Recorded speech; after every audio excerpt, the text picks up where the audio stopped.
Pama, Jupiter Lida, Yapaya Didana, a tea a shashi nida, Ganso the ma, low to the moon, can look talego, so can look talego.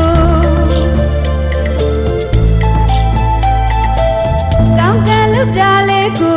so can look talego. Oh, the beat that can mother.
Urinari Kandaya be, Tesonga Nima, Migeto, Shipye Bima, Yonamia, Chonyi Dwada Lepea. ညီဒီကအရင်ချုပ်တာလည်းဘုရားအခြေရှင်းပြတော်မူပါတဲ့မြေကဲ့သို့ဖြစ်ပြပြီးဆိုတော့ဖြစ်ပြတာတွေကတော့သေဆုံးကဏီရောတာမန်ချင်းရောတူတူပါပဲပြောရရင်ရောနိုင်ပါတပြိုင်နက်ဖြစ်တပြိုင်နက်ချုပ်ကြတာပဲအရင်ဖြစ်ရင်ချုပ်လို့မရှိဘူးတော့တွဲဖြစ်တွဲပြက်နေကြတာဟုတ်ဘုရားပါတာခန္ဓာ၅ပါးဖြစ်ပြကိုခန္ဓာ၅ပါးဆိုရင်ယုတ်ခန္ဓာနတ်ခန္ဓာတပြိုင်နက်ဖြစ်တပြိုင်နက်ပြက်တာလေလည်းပြောကြရအောင်ဟိုဒီကမိပြေတရားဟောတော့ယောဂီတို့မကြားဘူးလားအဲ့ရှင်မှာခန္ဓာ၅ပါးဖြစ်ပြီးတော့ပြက်တာပဲ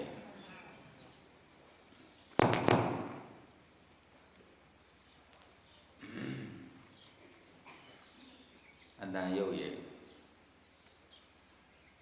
ယုတ်လို့ရှိရနာကြည့်ယုတ်အဲ့ဒါဒုဘခန္ဓာပဲယုတ်တရားလေသူလည်းအခုကြားအခုပြက်ပဲ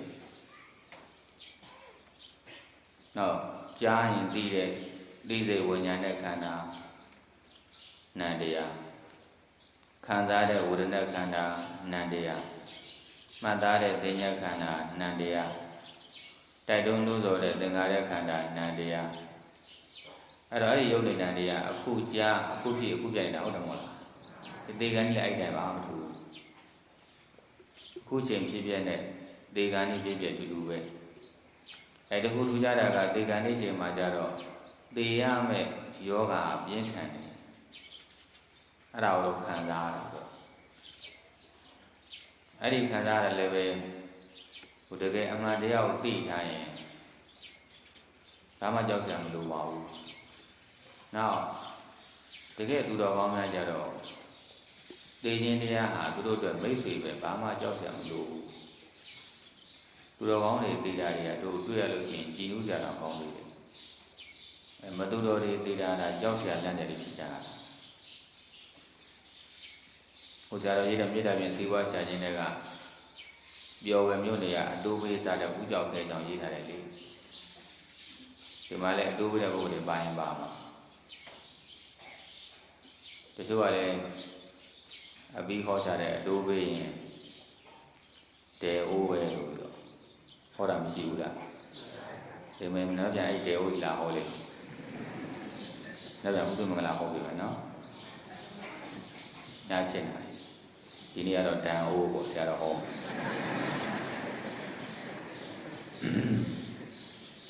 ဒီနေ့မလည်းသူကြည့်သွားပြီးတော့မတရားနိုင်တဲ့ရောက်ခဲ့သေးတယ်မထေရီဓမ္မရိတ္တာဒီလိုက်ရင်ဆရာလေးကပြင်လို့သွားတာအားပါဖြစ်ပြီးရတာအပြောပြချင်တာကဒီအတိုးပေးတဲ့လောကလည်းမတရားသဖြင့်ယူရင်တော့အပယ်ကြမှာပေါ့မှန်ပါတယ်အဲဒီနေ့ကတော့မတရားသဖြင့်ယူတဲ့ဟာတွေနဲ့များပုံများအဲကြောင့်တို့တေဟုတ်လို့ဟောတာလေတရားသဖြင့်ယူတဲ့ပုဂ္ဂိုလ်လည်းရှိပါတယ်ဆိုတော့ဥကြောက်ခဲလို့ပုဂ္ဂိုလ်မျိုးပေါ့သူတို့ကြတရားသဖြင့်ပဲယူတာမတရားတာမလုပ်ဘူးတင်းတင်းမြတ်တာတော့နှုံထားလေးနဲ့ပဲယူတာပေါ့သူလည်းပဲအရင်လေးရခုလည်းပဲအတိုးလေးအနည်းငယ်ရနှုတ်လုံးဆင်ပြေတယ်လေအတရားနဲ့ကျတော့300တို့သဘောမျိုးတော့ပေါ့ကိုက20တို့30တို့ကြတော့လေအဲ့လောက်ယူလို့ရှိရင်တော့သေးကြတယ်ငရုတ်နှစ်ပတ်ရုံးတဲ့ကိုကြာတအားယူတာပေါ့တချို့ကနေပြန်လို့တဲ့ဘိုးဆိုးသေးအစီတို့ကဘိုးဆိုးတယ်အစီတို့ကဘာလဲဟာဆိုတော့1000ရှိရင်ဒီနေ့1000တိုးပြရတယ်သေရောပေါ့အဲကြောင့်ကိုမြန်မာချင်းတက်ပြတာပေါ့ဘာကြောင့်မလို့ဘလို့ကောင်းလာလို့အဲ့တော့ဥကြောက်ကမြတ်တဲ့တုံးတဲ့ယူတဲ့တို့လေတွေပါတွေပေါင်းလို့မို့အဲ့ဒီလေကတသိန်းနဲ့ပေါင်းနဲ့ထားကြပါစို့သူလုံးကြလို့တသိန်းအရင်ရပြီဆိုလို့ချင်းအဲ့ဒါပြန်ပေးလိုက်တယ်ရောအမင်းလည်းပြန်ယူလိုက်တော့ငါလို့ဆိုတာတသိန်းပြေသွားပြီမျက်တောင်ရပြီပြန်ပေးလိုက်အဲ့လိုစိတ်ထားမျိုးနောက်သူအိမ်ချင်းမှာစဘာတွေပုံထားတယ်ဓမင်းချက်ဖို့ခဲခဲရှိတဲ့ပုဂ္ဂိုလ်တွေစဘာတောင်လာကြကိုယ့်အောင်ပုဂ္ဂိုလ်ချက်ချအမြဲတမ်းလုပ်ထားတာအဲ့ဒီသူတော်ကောင်းကြီးသေကံနေကြတာကြည်စံအသက်လည်းရှိတယ်90နေပါသူမရအောင်ကျိုးတော်ပြောတယ်ငါဒီနေ့ညနေ4 နာရီဆုံးမှမဆုံးခင်မှာတန်ဃာတွေဆုံးကပ်ပြီးတော့ဓမ္မစကြာတရားနာကျင်တယ်ဆိုပြီးတော့တန်ဃာတွေကိုယ်တိုင်ဆုံးကပ်ဓမ္မစကြာတရားနာသေးတာတရားစကားဆွေးနွေးပြီးတော့4 နာရီထိုးမှကောင်းမော်ကောင်းလေးချပြီးဝယ်လွန်သွားတာ အဲကြောင့်သူတော်ကောင်းတရားအတွက်သိရင်တရားဘာမှကြောက်စရာမရှိလို့ပဲသိထားပါဒီမှာတွေရှောက်6ပြီးခေါ်တယ်ကြောက်တယ်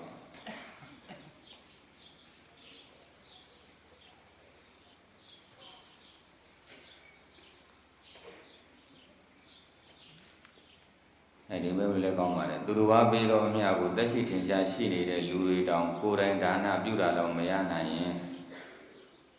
တေသွားတဲ့လူတွေကိုကျန်ရင်သူမိသားစုကအတူကြီးလုပ်ပြီးအမြပေးလင်ပေါ့တေသွားတဲ့လူတွေရပါမလားဟုတ်ပါတယ်သူပြောသလိုကိုယ်တိုင်ပြုတာတော့ပဲသေးကြမှာလို့ဒါကြောင့်အကောင်းဆုံးကတော့ကိုယ်တိုင်ပြုသွားကြတာအကောင်းဆုံးပါပဲကိုယ်တိုင်ကုသိုလ်လုပ်သွားကြပေါ့မသိနေလေးမှာတေသွားလို့သူများလုပ်သွားတယ်ဆိုတာကတော့အမောင်ထဲကိုတုတ်ရန်ဒီလိုပဲထိချင်မှလည်းထိမှာပေါ့နောက်တေသွားတဲ့ပုဂ္ဂိုလ်ဆိုတာက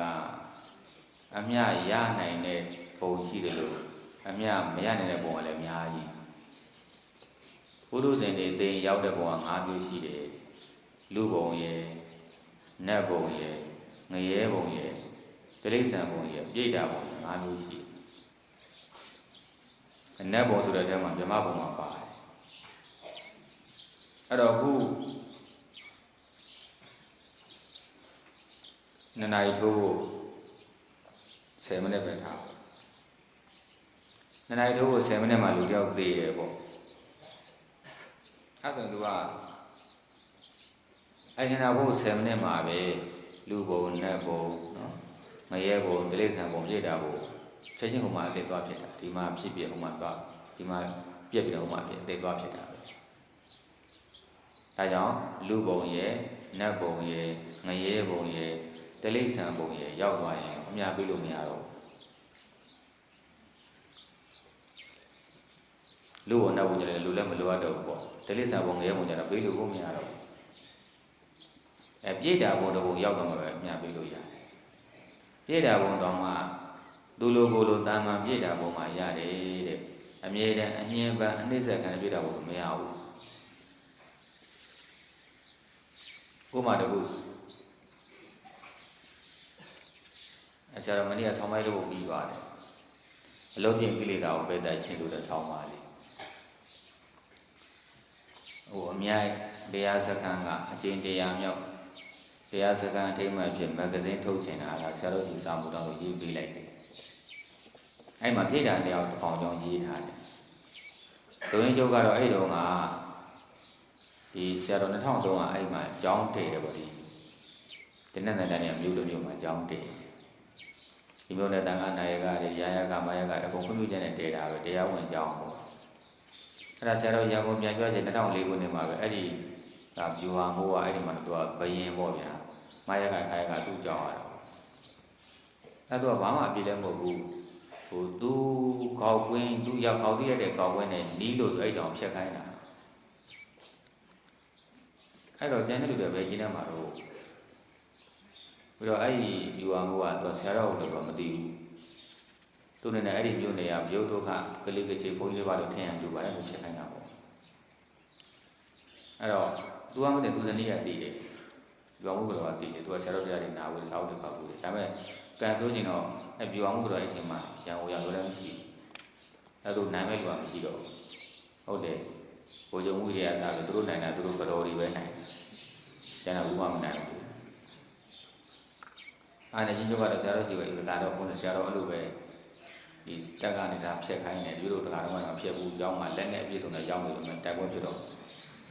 တက်နဲ့ပြည်နဲ့တွေ့တော့မှတော့ရှိဒါဆရာတော်အမေကိုစောင့်နေတာတဲ့ဘိုးတော်ဘိုးချုပ်မှုကြီးနဲ့မေးပေးရတော့အဲ့ဒါပြန်ချရမလားတဲ့ဖြက်ပေးလိုက်ရမလားဘိုးချုပ်ကောင်းမသိအဲ့တော့ဖြက်ပေးလိုက်ပါလို့ချုပ်ခွင့်ပေးလိုက်တယ်တော့စကားတစ်ခွန်းပြောလိုက်တယ်သူတို့မထင်မှတ်တဲ့စကားဖြက်ခိုင်းတဲ့ဗျူဟာမှုကြီးကိုစိတ်မဆိုးနဲ့တနာလိုက်ကြအောင်တို့တွေဒီမှာရိတ်တာထောင်နေဆိုတော့အဲ့ဒီလောဘတွေဒေါသတွေတတ်ဖို့လေလို့သူနဲ့ဒေါသချင်းပြိုင်မယ်ဆိုငါတို့ရိတ်တာခေါ်တာဘာလေးပဲရှိတော့မှလေအဲ့တော့ဟိုကဆရာတော်လည်းတဲ့ကိုเจ้าကိုဖြတ်တယ်လို့ဘာလို့တနာမှာတော့မဟုတ်ဘူးလို့ဒုသာသနာဒီเจ้าဒီเจ้าသူဖြတ်အောင်လည်းမပြတ်ဘူးလို့သာသနာဒုသာယဟန်တွေအပြင်းပြတ်မှသာဒီလေးသာသနာပြတ်တာဒီ ဒီနေရာမှာပြင်တခြားနေရာအကြောင်းဒေတာပြန်ဖြစ်လိမ့်မယ်သူခင်ဗျာကတော့ဒီအကြောင်းဖြစ်တဲ့အကုသိုလ်ကြောင့်ဘဝအဆက်ဆက်သူငရဲလေကြအောင်ငရဲကလွတ်လို့ရှိရင်လည်းသူ့ရဲ့ဒီပြိတ္တာဘုံတွေအများကြီးခံပြီးတော့သူ့အိမ်ဖြစ်လို့ရှိရင်သူ့အိမ်တွေလည်းအများကြီးမီးလောင်ခံရအောင်ပါဓမ္မပဒမှာအမိအမြဲတမ်းလောင်ခံတဲ့ပြိတ္တာတစ်ကောင်ရှိတယ်အဲ့ဒါဇာတ်မှာယူဇနာနဲ့ပြတယ်မိုင်းနဲ့ဆိုပြိတ္တာမှာဟို15မိုင်လောက်အကြီးကြီးမွေအဲ့ဒါတခါတည်းကိုပဂတိမျက်စိနဲ့မမြင်ရတဲ့နေရာဘာမှမရှိဘူးမထင်နဲ့အဲ့တော့ရှင်မောကလည်းတော့တကိုးနဲ့မြင်လို့ဘုရားကိုမေးလို့ဘုရားဖြေတာတကိုးမရှိတာမမြင်အောင်15မိုင်လောက်နေတဲ့ဟာကြီးလားဖြေကြီးပဲအဲ့ဒါခေါင်းကနေပြီးတော့မိခွင်းကြီးကလောင်တော့အမိထီအမိရတဲ့ကခေါင်းကြီးလောင်တာခုထိလောင်တော့နေပေါ်1500ကျော်အဲ့ဒါရှင်မောကလည်းပြောတာဘာအကုသိုလ်ကြောင့်လဲဘုရားဆိုတော့မြတ်စွာဘုရားအေးတဲ့သင်မေးလို့ငါဖြေတာတဲ့ဟိုမြတ်စွာဘုရားကလည်းမေးတယ်ကိုမရှိဘဲနဲ့ဖြေရင်တချို့ကဒီဘုရားကဘဟုတ္တယုတ်တွေညာတို့6လမ်းဟောတယ်လို့ထင်ပြီးတော့ပြင်မရင်ဒုက္ခရောက်မှာဆိုလို့ဘုရားကမေးဘဲနဲ့ဖြေအဲ့ဒါတဲ့ဘုန်းကြီးเจ้าကိုမီးရှို့ခဲ့တဲ့လေသမားတရားဥစားတော့ပိစိကပေါ်လို့ဆိုပိစိကပေါ်ရဟန္တာပါပါအဲ့ဒီကိုယ်တော်လေးเจ้าဒီတောအားမှာဆောက်တည်တော့အဲ့ဒီတောတွေလူပြန်လာဘုရားနာကြတယ်ဆရာတော်ကိုဖူးကြတယ်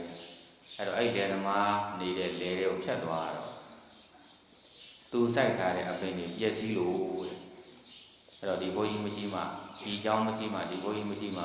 ဒီဘုန်းကြီးမရှိမှတရားတော်မတွေမလာမှလို့เจ้าကိုမိရှုပြတယ်အသေးတဲ့တွေအဲ့မွေးပြလိုက်ပါတယ်ဒါကြောင့်เจ้าဖြစ်တဲ့လူတော်ကိုဆရာတော်ကဒေါသဖြစ်ဖို့ပြောသလားတဏှာဖို့ပြောတာအဲ့ဒါဖြစ်တယ်အဲ့ဒီတောင်ကိုကြာအများပြီးလို့မရတော့ဘူးမြေတဒုက္ခခံနေရအဲကြောင့်ပြေးတော်ပြောတယ်တော့အများပြီးလို့မရဘူးအဲဒီဇာတ်လမ်းချုပ်ကတော့သုံးတော့ဆိုကြပါစို့အကြောင်းဖြတ်ပေးလိုက်တယ်ဘုရားဒုက္ခရောက်တာပေါ့နေရာမရှိတော့ဒါပေမဲ့တော့တခြားပြေခွက်တစ်ခွက်ထက်ဆိုတော့လေအကြောင်းပြန်ဖြစ်တာပါပဲနောက်ပိုင်းမှာအဲ့ဒီလာကြီးဟာဆရာတော်တာမနာပြုတဲ့သူတော်ကောင်းဆရာတော်ကနောက်မှသိတာလူเจ้าဖြတ်ပြီးကြတာအဲ့လိုပဲဆရာတော်အဲ့မျိုးလေးရင်နဲ့ကြွားပါတယ်ဒေးစင်သူနဲ့သွားတွေ့သူမျက်နှာတွေပြည့်တယ်သူကเจ้าဖြတ်ထားတာလေဆရာတော်ကဖြတ်ခံတယ်ရှင်ပြဒေါသမပြုဘူးလားဆိုတော့ရတော့ပြောရင်တော့ထဖို့ရိုက်ရှင်ဒါမှမဟုတ်ယူတတ်တာပြောတာဒါမှထိမ့်လိုက်ပါတယ်ဒီပေါ်တရားဓမ္မပဲသူဟောတာဒေါသပဲသိပေးလိုက်ပါတယ်သိပေးလိုက်တာနဲ့ဒေါသစိတ်မရှိတော့ဘူးဒါဖြစ်ဖြစ်ရှိလိုက်တဲ့သဘောပြီးတော့နှုတ်ဆက်တဲ့ဒကာကြီးကျမ်းမာရေးကောင်းရလားသူအောင်းဟောပါတယ်နေဒီပိုင်းလေပါတယ်ကျောင်းဖြစ်ခံတဲ့ဘုန်းကြီးရင်နှုတ်ဆက်လိုက်တာဟုတ်အရာစားသူမတွေသိပြီးတော့ကျောင်းကြီးလာဆောက်ပေးတယ်တော့ကတိန်ကိမအများကြီးထူကြပါတယ်သူပြောကြတယ်ငါဘောမှာဒါမှားသွားပြီဆိုပြီးတော့သူနောက်လာရပါတယ်နောက်ကြပါတယ်အဲ့တော့အဲ့လိုမေးလောင်ခံတဲ့ပြည်တိုင်းမျိုးကြတော့အများကြီးလို့ရပါမလားဒါလေးပြီးပါလားကိုယ်တိုင်မသိရင်လူကကြတာနော်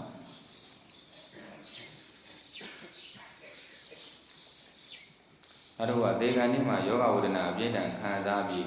လူလည်နေတဲ့အချိန်မှာဉာဏ်နဲ့မိသားစုကဝေဒနာသက်သာတဲ့ခြင်းအကျိုးကအိတ်ဆေးကိုထိုးပေးလိုက်ယူအိတ်ပြောပြီးပြန်လို့မလာပဲနေသွားခဲ့ရမောဟဖြင့်တည်ပြီးပြောတန်ကြမိပါသည်မောဟဖြင့်တည်သွားလေတိရစ္ဆာန်ဘုံတို့သွားရမည်ဟုဆရာတော်၏စာအုပ်များကိုဖတ်ယူလည်းသိရပါသည်ထို့ကြောင့်မောဟဖြင့်တည်သည်ဆိုဒီမှာဟုတ်မဟုတ်နဲ့အိတ်ဆေးထိုးပေးရင်တိတ်မနေပြကြတော့မှာပါဗျာတဲ့ဟောတော့ဟိုဘက်ဆက်မှာဆိုလို့သူကမပြေးသေးပါဗျာတဲ့တားတာသိပါတယ်လေသူစားမဆုံးမဆိုးချတယ်ထိုဝေဒနာခံစားနေရခြင်းမှာကောင်းရာသုပတိကိုရောက်ဖို့ရန်အတွက်အကောင်းဆုံးနဲ့အမြန်ဆုံးဘယ်လိုပြုလုပ်ပြရမလဲဆိုတော့အကြံပြုပါအကောင်းတဲ့ဒီမျိုးကိုပြချပြပေးပါ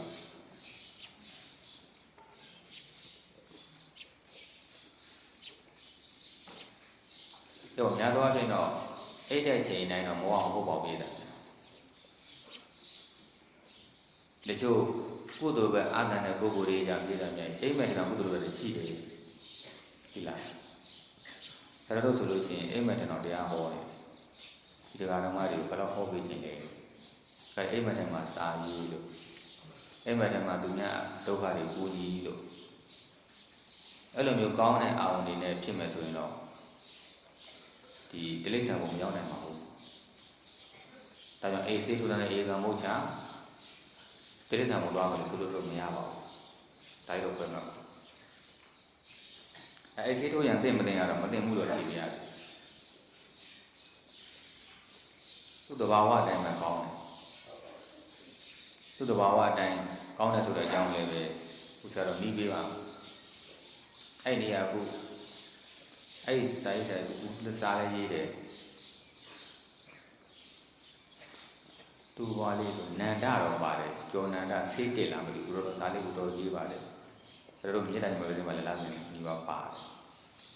သူဟိုကွင်းကောက်ဘက်မှာတာဝန်ကြတာသူဆရာတော်ယူစားရေးဦးတယ်သူလည်းအရင်ဆိုလို့လည်းလို့ပေါ့တေဂန်ဒီဝေဒနာတွေတွေ့သူကလည်းလို့ပေါ့ဒီလိုအေးစိတ်ပိုင်းလည်းလည်းဟိုလုပ်ပေးဘူးတယ်ပေါ့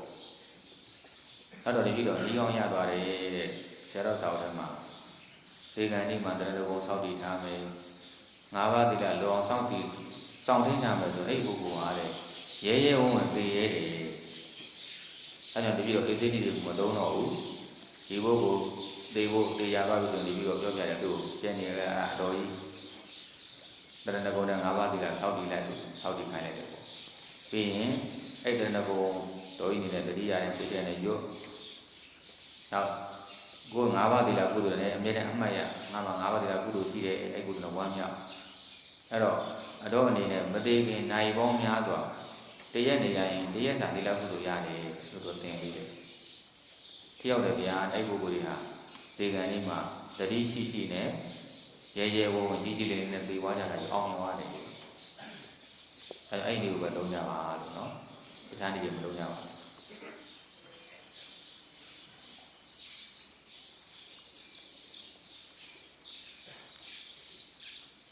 အိုနာသေးလေးကိုလူတိုင်းကြောက်ရွံ့ကြပါသည်နိဗ္ဗာန်သည်အိုနာသေးကင်းလို့ရဖြစ်သည်ဟုလည်းတရားတော်များမှသိထားပါသည်သို့ပါတော့လေမရောက်ရှင်သောအပေလေးပုံဖြင့်နိဗ္ဗာန်ကိုလည်းမရောက်ရှင်သေးပါဟောတော်တော်ပါလိမ့်ကျင့်ပုံရတယ်နိဗ္ဗာန်ကိုမသွားခြင်းသေးဘူးဒါယူသားတာပဲကောင်းတယ်ဒါယူသားတာဆိုတော့ကြိုက်တယ်ဟုတ်တယ်ဒီပုဂ္ဂိုလ်ဒီမြန်မြန်တရားရမှာ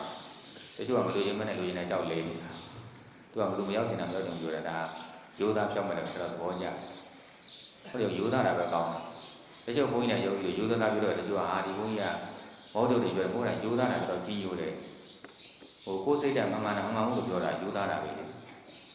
ဒါမစိုးရင်ဆရာတော်ကြီးလားမဟုတ်တော့ဆရာတော်ကြီးလားမသိဘူးလားတက်တော်90ကျော်တက်တော်ရှိတယ်ကြအဲ့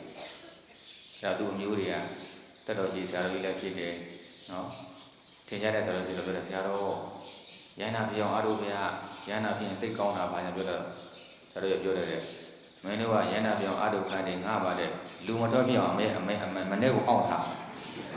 အမှန်နဲ့ပြောတော့ပုထုဇဉ်ပဲလေအတကြီးလည်းထွက်ချင်တာပဲနောက်တချို့တက်တော်ကြီးဆရာတော်ကြီးပါလို့ဟိုရုပ်တို့မသိရင်တော့ဟိုဆရာတော်ကြီးကိုစောကမစောကတူအမှန်နဲ့ပြောတာနောက်တော့သူတရားဓမ္မတွေကလူဦးစင်းငယ်ငယ်လေးနဲ့ဟိုတက်တော်ကြီးဆရာတော်ကြီးတို့ဆိုရင်ဘုသူ့ဘိုးကြီးတို့ဒီတက်တော်ကြီးဆရာတော်ကြီးဘိုးတူတာဟုတ်တယ်မဟုတ်လားဒီညာကြီးတဲ့ကြီးလူများဘာဘိုးတူပေါ့နော်ငယ်ငယ်နဲ့ဆိုင်တော့ရော့သွားပြီးပါသွားပြီးပုံသွားပြီးဆိုပြီးတော့ဒါအားလူကြဆရာတော်ကြီးမှလေးခါတဲ့အသက်ရောပုံမင်းကမှတွဲပြီးတော့မလိုက်ရှင်မနဲ့လိုက်ရမစားချင်မနဲ့စားရတာမမှန်သေးတာပြင်မှန်းပြီးတော့ပေါ့လေအဲ့တော့ဆရာတော်ကြီးကပြောဟေးငါ့ကိုလူကြပါနဲ့မဦးသိန်းလေးတွေစားနေတဲ့ကိုယ်လေးပူဇာတမ်းမှာငါတို့ကမစားနိုင်တော့ဘူးအဲ့ဒါလေဆရာတော်ကြီးပဲပြင်အဲ့ဆရာတော်တရားထည့်ဟောလိုက်တယ်အေးတဲ့တရားတော်မတွေကကိုယ်စိတ်ကိုယ်နဲ့ကိုမှန်းပြီးတော့လုပ်နေကြတာတဲ့နေတော့မသိလို့တဲ့သူအသက်ကြီးတဲ့ဆရာတော်ကြီးတွေနဲ့အသက်ငယ်တဲ့ဦးဇင်းတွေဆိုလို့ရှိရင်ငါတို့အသက်ကြီးတဲ့ဆရာတော်ကြီးကပို့ပြီးတော့ကိလေသာကြီးတယ်သူရှင်းပြတယ်ဒီအသက်ငယ်တဲ့ဦးဇင်းလေးတွေကတဲ့သူလက်ကူးလို့ဆိုတော့သူတို့စိတ်ကူးလို့ရှိရင်တဲ့အပြိုလေးတွေပဲစိတ်ကူးတယ်အဖွားကြီးတွေစိတ်မကူးဘူးတဲ့ငါတို့ဘုန်းကြီးအိုကြီးတွေကအပြိုရောအဖွားရောနှစ်ခုလုံးစိတ်ကူးတယ်သေရောလား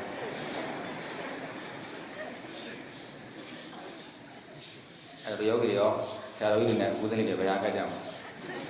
ဦးဇင်းလေးတွေကကြဟိုဟာကြီးကနှစ်ခုစိတ်ကူးတာယူသားတာပေါ့နော်ခုလည်းနေပါမရောက်ချင်တဲ့ယူသားကြိုက်တယ်ပေါ့နောက်တော့ဆက်ရည်တယ်ရောက်ကျင်တော့စိတ်အမှန်တကယ်မရှိလာသေးပဲနဲ့မက်ဖို့နိဗ္ဗာန်မြတ်နိဗ္ဗာန်ကိုအများဆုံးရောက်ပါလို့ဆိုဘုရားရှိခိုးတိုင်းဆူတောင်းနေရသည်မှာအပြစ်တခုများဖြစ်နေပါသလားဗျာဟုတ်တယ်ဘုရားကြောက်လေးနေဟုတ်လည်းမဟုတ်ပဲလူလည်းမထုတ်ခြင်းပဲနဲ့ နိဗ္ဗာန်ကိုမြောက်ခြင်းသေးတာဟာအပြည့်ရှိပါသလားဗျာမရှိပါဘူးဒါဟာနိဗ္ဗာန်အကြောင်းနဲ့တကယ်မသိသေးလို့မရောက်ချင်တာအဲ့ဒီနိဗ္ဗာန်အကြောင်း၃မျိုးကိုဆရာတော်ရေးတဲ့ပညာသိပညာသေးတဲ့မှာလည်းရေးထားတယ်နောက်လေဒီဆရာတော်ဘုရားကြီးရဲ့အနတ္တဒီဂရီကျမ်းတဲ့မှာလည်းပါတယ်အဲ့ဒါကတို့တွေဟိုကကုမြောက်ခြင်းဆိုသေးကြပါတယ်ဆရာတော်ပြောသူကယဟန္တာတွေစံများတဲ့နိဗ္ဗာန်ကိုမရောက်ချင်တာဒါမှန်သူ့မှာယဟန္တာဖြစ်ပြီပဲမရောက်ချင်တာယုံနာကံဘာမှမရှိတော့ဆိုတော့တချို့ကမေးတယ်တချို့ကဆရာတော်နိဗ္ဗာန်ဘောလုံးပွဲရှိလားဘောလုံးကလည်းကြည့်ကျင်သေးတယ်တချို့တော့မှရတယ်ဆရာတော်ကနိဗ္ဗာန်မှာတော့ကိုရီးယားကရှိလားမေးပြန်တယ်သူကိုရီးယားကကြိုက်တယ်လေအဲပြောချင်တာကဒီလိုယဟန္တာတွေခံစားတဲ့နိဗ္ဗာန်မှာတော့ဘာမှမရှိတော့ယုံနာမှုချုပ်သွားဒါမဲ့လို့သောတာပန်တဂရတွေခံစားတဲ့နိဗ္ဗာန်မှာတော့အကုန်ရှိတယ်ကိုရီးယားကလည်းရှိတယ်ဘောလုံးပွဲလည်းရှိတယ်လေးလေးလည်းထိုးလို့ရတယ်အဲ့ဒါနဲ့ရှင်းအောင်အဲ့ဒါကိုဒီဆရာတော်ဘုရားပထမနိဗ္ဗာန်လို့နာမည်ပေးတယ်အစာဝိမနိဗ္ဗာန်ကိုကိလေသာနိဗ္ဗာန်ခန္ဓာနိဗ္ဗာန်သဥပါတိတေသာနိဗ္ဗာန်အနုပါတိတေသာနိဗ္ဗာန်မျိုးပွဲထားတယ်ကိလေသာနိဗ္ဗာန်နဲ့သဥပါတိတေနိဗ္ဗာန်တူတူပဲ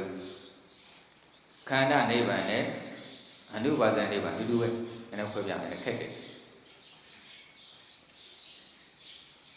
အဲ့ဒါဥမာနဲ့ပြကြလို့ညဝိသကအကြောင်းမှာရောက်နေတယ်မြတ်သောတာပန်လေးတာကြားဘူးတယ်မလားအဲ့ဒါကိုနိဗ္ဗာန်ရနေပြီလေသောတာပတိမကတဲ့နိဗ္ဗာန်ကိုမမြင်ရဘူးလားမြင်ပြီးသားပဲသူခံစားသွားတယ်ဒါမဲ့လို့သူအရွယ်ရောက်တဲ့ကအိမ်အောင်မမြင်ဘူးလားယောက်ျားနဲ့မနေဘူးလားကလေးမနေအောင်မွေးဘူးရောက်20မွေးတယ်အသောတာပန်အဲ့တော့သူ့ရဲ့နိဗ္ဗာန်မှာယောက်ျားမရှိဘူးလားဒါရှိချင်းလေးပဲအဲ့ဒါအဲ့ဒီမှာကြာခုနတင်ဘေးကုန်းချင်းနဲ့လိုချင်ပါပါနော်တရားမင်းပြဥမာကကြားဘူးတယ်မလားသူလည်းနိဗ္ဗာန်နဲ့ပဲပထမနေသူသောတာပန်လေးဒါပေမဲ့သူ့ရဲ့မိဖုရားနတ်သမီးပေါ်နဂရီနဲ့9တန်းတော့ရှိတယ်မိမကျန်တဲ့နဂရီအရောက်နဂရီ9တန်းဒီတရားမင်းညာညာသူမိဖုရားရဲ့နာမည်ပေါ်တုတ်ဆိုင်နဲ့မိုးလင်းသွားနဲတာမဟုတ်ဘူးလို့တော့အဲ့တော့နားထောင်အဝိဒါကာကဲကွယ်လွန်သွားတဲ့အခါကျတော့ခုသုတိတနတ်ဘုံဆိုနေရောက်နေတယ်လေတာဝရဏတုတလံဆိုနတ်သမီးဖြစ်နေတယ်အဲ့တော့ပြောချင်တာဒီလိုဒီဝိဒါကာအနေနဲ့ခုနှစ်သမီးရွယ်သောတာပန်တည်တဲ့ချိန်မှာသူကဘာနိဗ္ဗာန်နေအဲ့ဒီမှာသူနိဗ္ဗာန်နှမျိုးခံတာဘယ်နှမျိုးတောက်ပါတိတေတာနိဗ္ဗာန်ရကိလေသာနိဗ္ဗာန်သူခံစားလို့ရတောက်ပါတိတေနိဗ္ဗာန်ဆိုတာဝိပဿနာခန္ဓာကံမသောရှိတဲ့နိဗ္ဗာန်ကိလေသာနိဗ္ဗာန်ဆိုတာဒိဋ္ဌိနဲ့ဝိသိကိတာကိလေသာကင်းသွားတဲ့နိဗ္ဗာန်အဲ့တော့သူကသောတာပန်တည်သွားတဲ့ဘုရားမိဖုရားဆိုင်သူ့ရဲ့တဏ္ဍာမှာဘုရားတရားတန်ခါယုံနာမှာယုံမာသောအယူမာသောဒိဋ္ဌိကိလေသာရှိသေးလားအဲ့ဘုရားတရားတန်ခါယုံနာမှာယုံမာတဲ့ဝိသိကိတာကိလေသာရှိသေးလားအဲ့လိုဒိဋ္ဌိနဲ့ဝိသိကိလေသာမရှိတော့ဘူးကိလေသာနိဗ္ဗာန်ကိုပေါ်တယ်အဲ့ဒါခံစားနေတာပဲဘယ်လောက်ချမ်းသာလဲ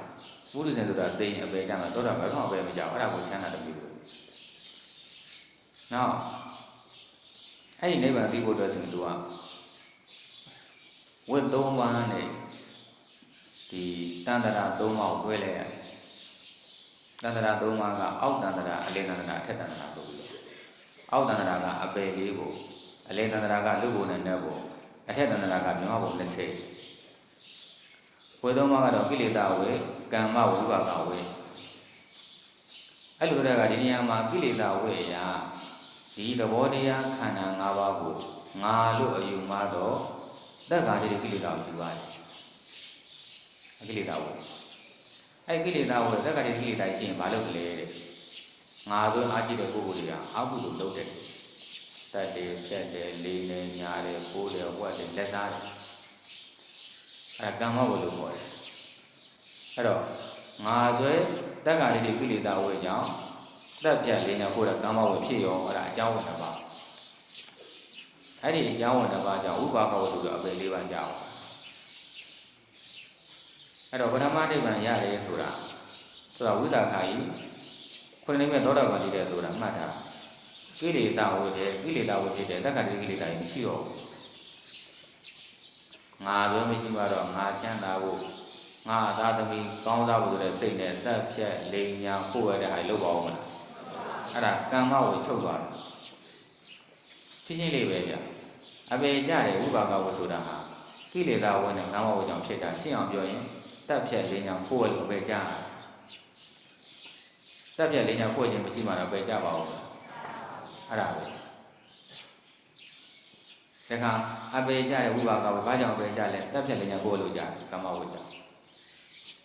ဒီတက်ပြက်လေးညာပို့ဝဲရင်အပေကြမှာဆိုတော့မသိဘူးလားသိတယ်သိရင်ပေးလို့ဘာလို့လုပ်ရတယ်လဲကိလေသာဝလို့ခေါ်တယ်ငါဆိုအားကြီးလို့လုပ်တာအဲ့ဒါဖြစ်လို့အဲ့တော့ခုနကအနုပါဒိတဲ့အောင်ပြောကြရအောင်ဝိပဿနာခန္ဓာကာမတောင်းမရှိတော့ဘူးခန္ဓာချုပ်တဲ့နေမှာဆိုတာဝိရာခာတိသောတာပန်တည်ပြီးတဲ့နောက်နေတယ်လို့အပေခန္ဓာလာအောင်အပေခန္ဓာချုပ်အပေခန္ဓာဘယ်တော့မှဖြစ်တော့တာဘူးပဲအနုပါဒိတဲ့နေမှာလည်းခေါ်တယ်ခန္ဓာနေမှာလည်းခေါ်ပါတယ်အဲ့တော့အဲ့ဒီဘံကတော့သူဘုဒ္ဓဇနဲ့အကြောက်ကိုသွား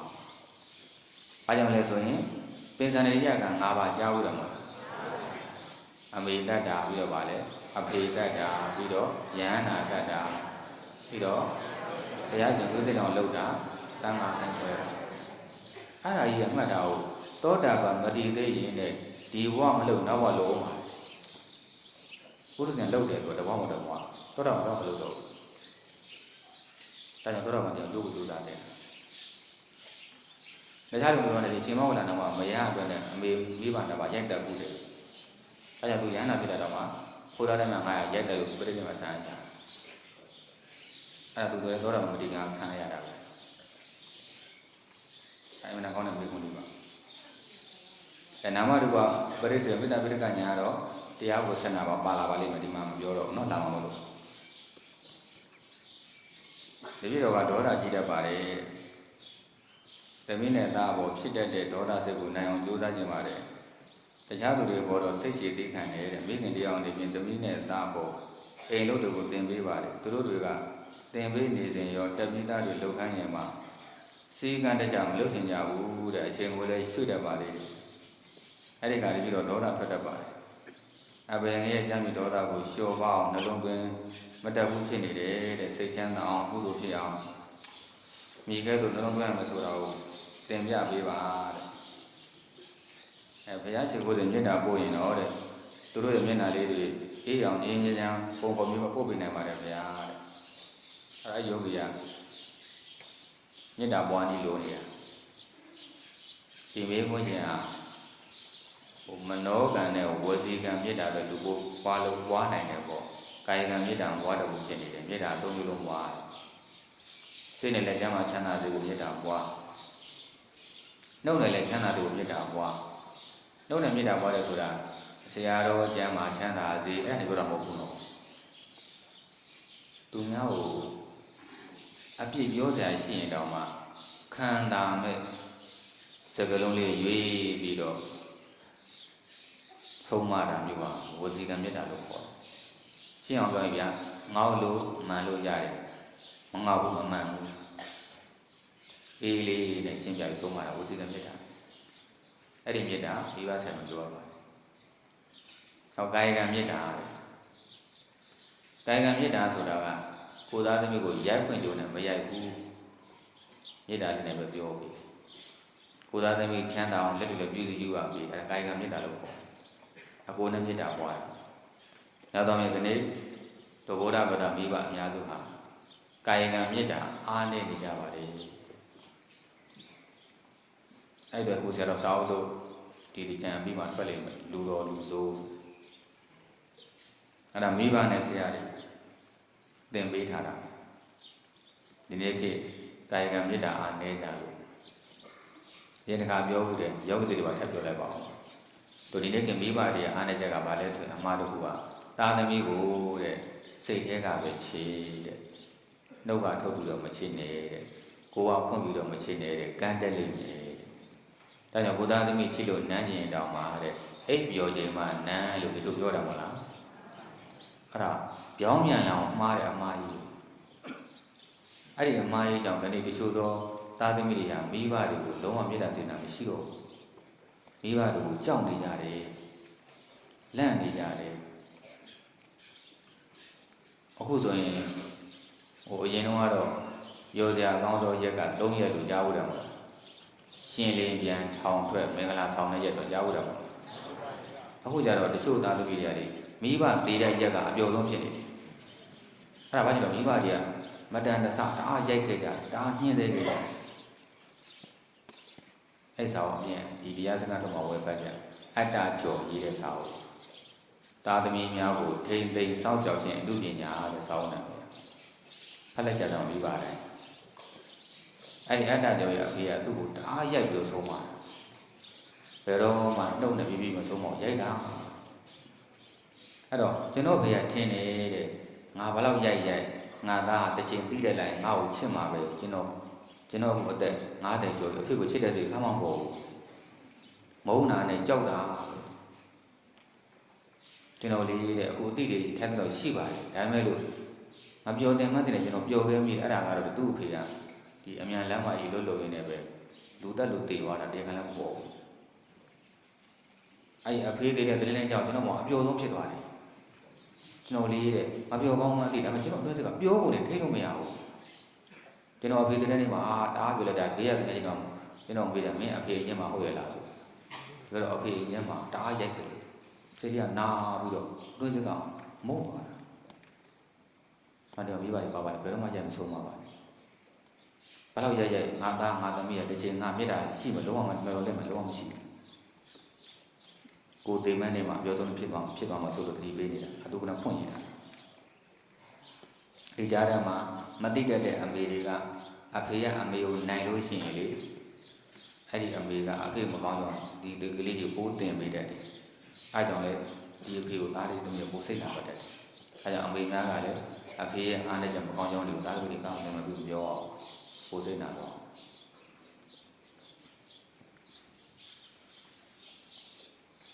အဲ့ဒါ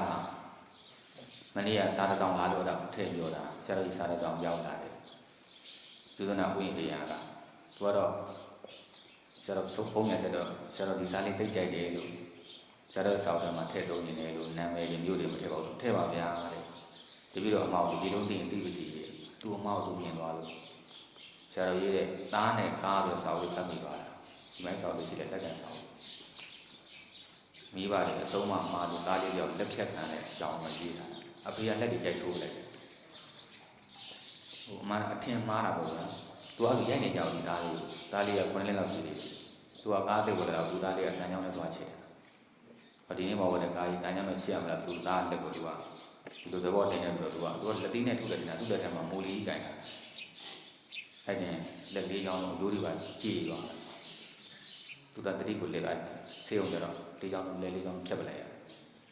ငုတ်တို့လေးဖြစ်တော့ဒုက္ခိတဖြစ်တော့အဲ့ကြောင့်သူတော့ဖက်မိုးတာသူကိုယ်တိုင်ချိုးလိုက်တာအဲ့ဒီကလေးကဘယ်ပြီးမှာတော့အဲ့မှာတတိရတယ်သူသားလေးကလက်လေးတွေကတိုးနေပြီလက်မတစ်ချောင်းမရှိတယ်လက်လေးချောင်းမရှိတော့သူကောင်းတာနားရောက်နေချစ်လို့ဆိုတော့အဲ့လက်ကိုသူပြည့်ပြည့်အဲ့သူသားမေးတယ်အဖေးတဲ့သားလက်လေးတွေအတက်ပြန်ထွက်အောင်မလားလို့မေး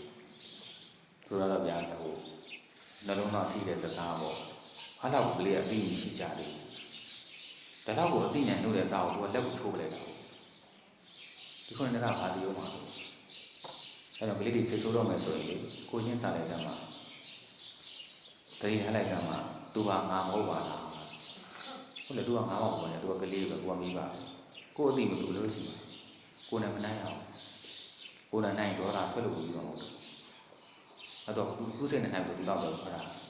ဆုံးမတာတောင်းသွားတယ်အဲ့ဒီလိုငိုတော့ခါရသူစိတ်အောင်သူစိတ်ပြလည်းပြောခဏဆင်းလာသူသားနဲ့မနေရဲတော့ပြီးတော့မှသူသားကသူ့ကားကိုတန်ရမ်းလို့ချက်တာဘယ်လောက်ပြည့်စည်သွားလဲအဲ့ကျမှတော့သွားကြည့်တော့ကြဟောသူသားချက်စီးတာမဟုတ်ဘူး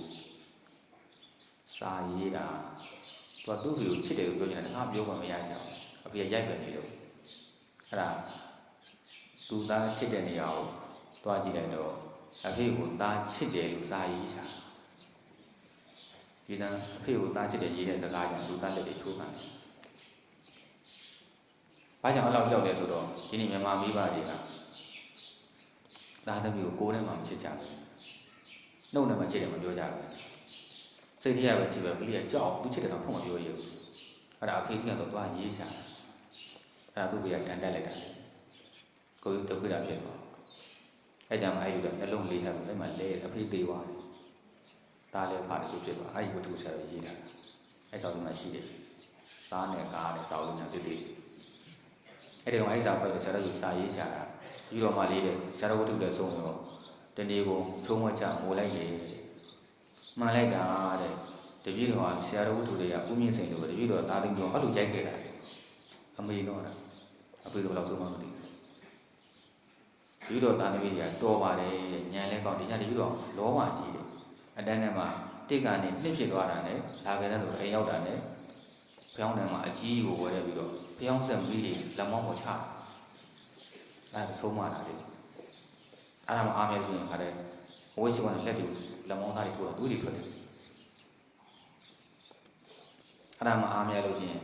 သွားတော့ပဲကိုလုံးတိချို့တယ်ပြီးတော့အိမ်ရှိနေဘူးထဲမှာတင်းနေကုန်အဲ့ဒါလက်တစ်ချောင်းပေါ်ထောင်ပြီးတော့ကြက်ခိုင်းတော့မထိုင်ခိုင်းတာလူလေးမြင်အောင်အရှက်ပွဲအောင်ပြီးတော့အမလေးခုတော့မြင်ပြီးတဲ့ဒီတော့ဗရမနာအဲ့လိုမလုပ်တော့ဘူးပေါ့အခုလည်းဆရာတော်ပြောတာမှန်တယ်သေးတယ်ဒီတော့ဘယ်လောက်ကြောက်လဲဆိုဒီတော့မြင်သေးတော်ထွက်ကြတယ်ဒီကလေးတွေတောင်းရစ်စက်တာကြောက်တာလို့လို့ပဲဘယ်တော့တက်တလုံးပြန်မရှိတော့မှန်တယ်အဲ့လိုဆုံးမှတော့အခုဆိုရင်လည်းဆရာတော်မှန်လိုက်တာတဲ့ဒီတော့သားနှစ်ယောက်နဲ့သမီးလေးယောက်ဒီတော့တော့မနေရကြဘူးသူတို့ကြီးတော့အိမ်မှာသွားနေတယ်ဒီရန်ကုန်ထဲမှာဒီတော့လေးတဲ့ဆရာတော်ဆောက်ဖို့ဖိုးစက်တဲ့သားတို့သမီးတို့ဘယ်တော့ပြန်လာမလဲဆိုတော့မလာသေးဘူးတဲ့ကြံပြီးတော်ကြာမှပြန်လာမယ်ပြန်လာမလာချင်တော့ဘူးဒါဆိုကလေးတကူမှ10နှစ်ကျော်ရှိသေးတယ်အဲ့တော့သိကြပါလေအဲ့မိမကသေပန်းဒီကလေးတော့ပျော်မှာဒါကလေးတွေပြင်းမရှိဘူးမတရားတဲ့အနံ့ချင်းနဲ့မိဘပဲဖြစ်ရှိအဲ့လိုဖြစ်အောင်အခုဇာတိတဲ့ဒီမှာလည်းယူဆိုင်ပါလို့ဆိုတော့မှားကြပါလေနော်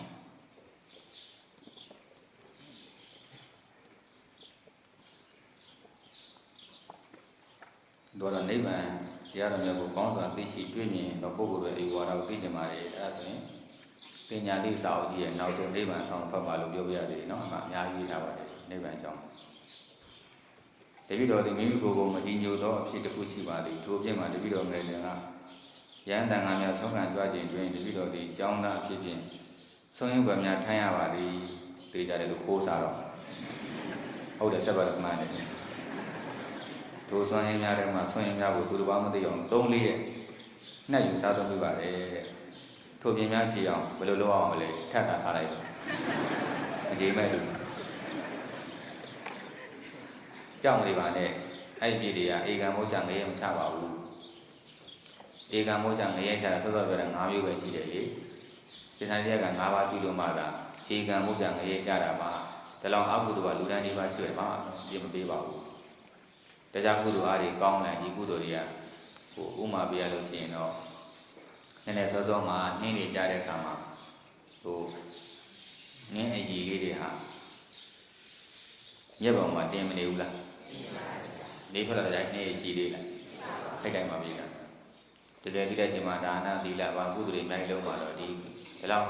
လူကပေါ်ပါတဲ့အကုသိုလ်ဘယ်မှမလာတော့ပါဘူးကြောက်ကြမလို့ပါဘူးထိတ်လည်းမစင်စားပါနဲ့အဲ့လိုဒီမကြောက်ပါနဲ့နော်